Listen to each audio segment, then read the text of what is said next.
This video is about the most underrated and essential piece, a lens that can fit for any budget. Yeah guys, today we are gonna see about this kit lens.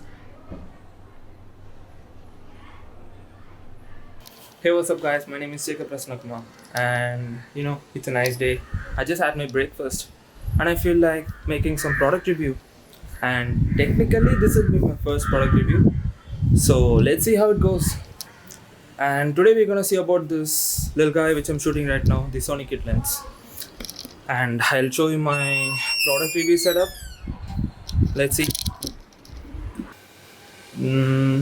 There is my stand which I place my cameras to. I'll be sitting right here and this will be my table, and the light source is my window, but it's a little dark right now. Oh, let's jump into the video.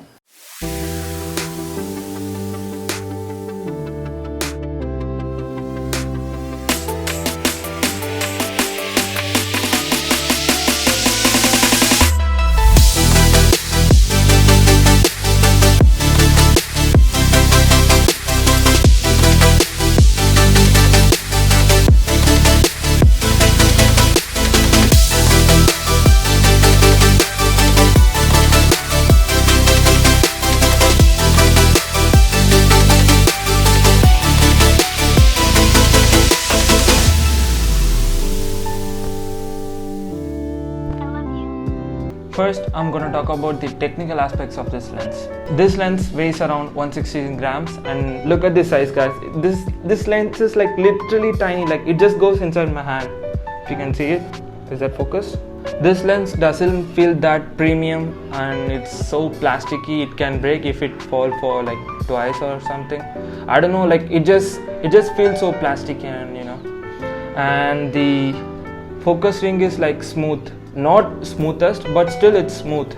If you see inside this lens, it has 7 aperture blades inside it, and it forms like a round shape. So the bokeh balls will be like round shaped, and you can get a considerable amount of bokeh from this lens.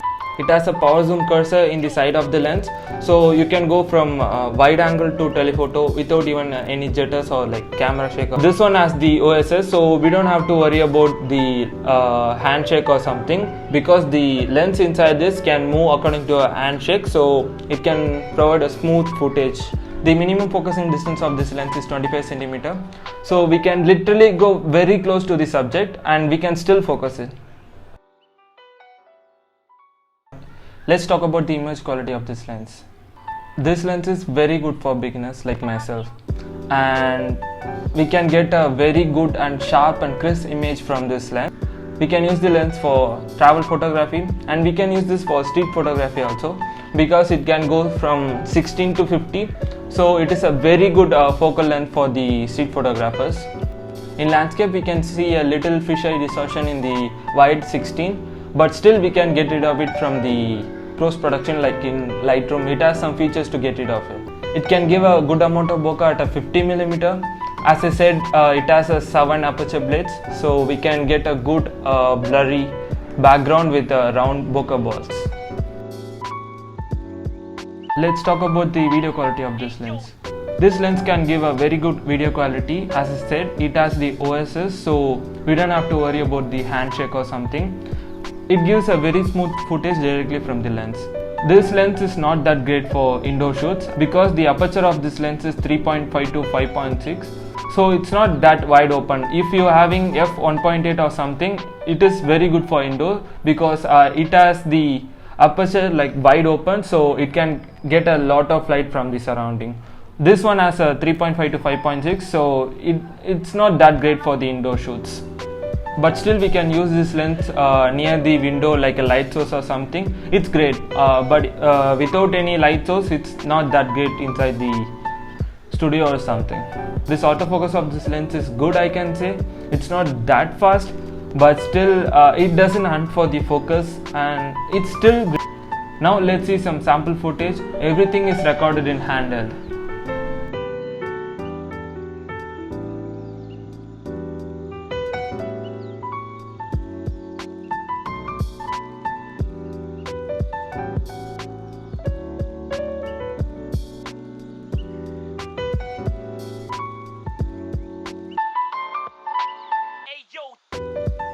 Now let's talk about the pros and cons of this lens. I'd like to tell about the cons of this lens. First, it's not that great for indoor shooting or low light, as I said about the aperture.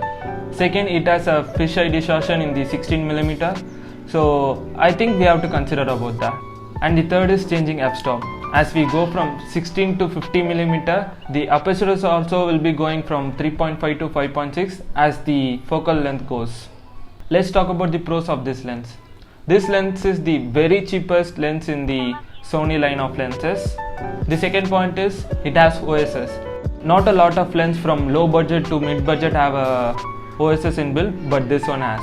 The third point is it is very versatile. 16 to 50 is a very good focal length, so we can get a very wide shot, or if we want a portrait or something, we can go for 50 and we can still take a portrait with a good bokeh in the background. This lens is very good for beginners.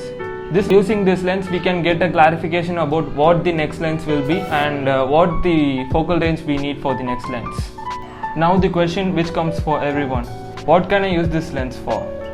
This lens is very good for YouTube. If you ask any YouTuber, they'll suggest you to get a very wide angle lens. This lens is also good for vlogging.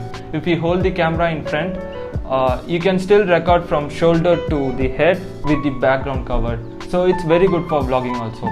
And for photography, as I said, it's very good for travel photography. It can give a very good quality images.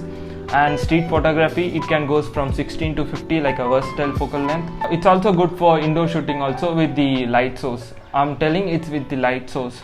And that's it for today, guys. If you like this review, give a thumbs up, and if you're not subscribed yet, just subscribe to the channel for the more content.